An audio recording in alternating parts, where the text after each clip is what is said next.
Welcome back. You are watching Media Dialogues with Storyboard 18, and we're talking about the emergence of the CMO-CFO alliance, how to forge it and how to let the partnership power brands and businesses.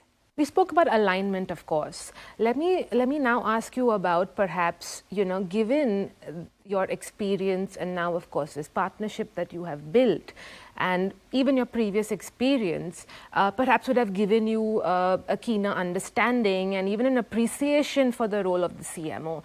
Does that in any way then make you perhaps a champion of marketing, especially in boardroom dialogues?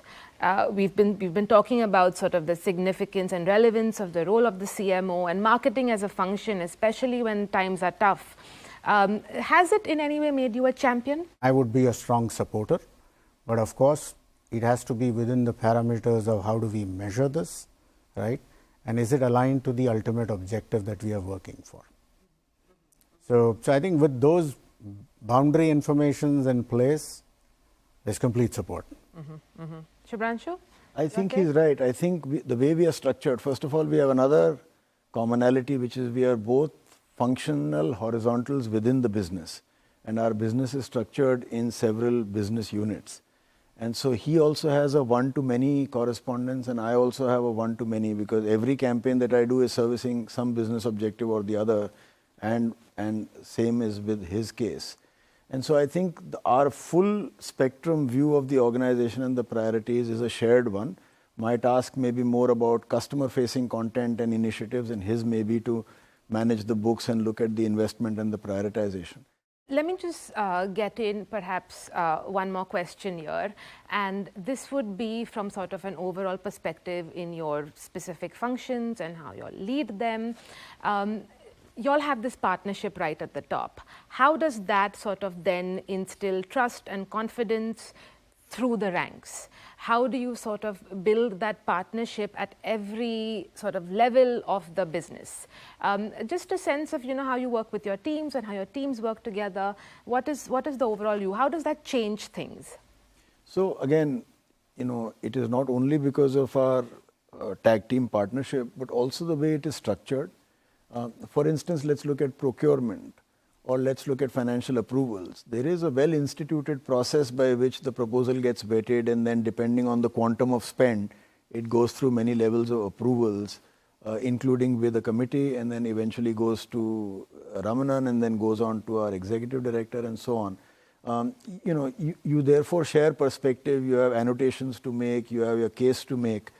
And that dialogue is an ongoing dialogue. So it's not only because we like to have a cup of coffee together that business moves ahead. It is also structured in that manner. But what happens is, if people have a sense that the functional hats are worn very rigidly, and that I can't see his point of view or he can't see mine, then naturally that feeling, whether or not we are vocal about it, it'll percolate through.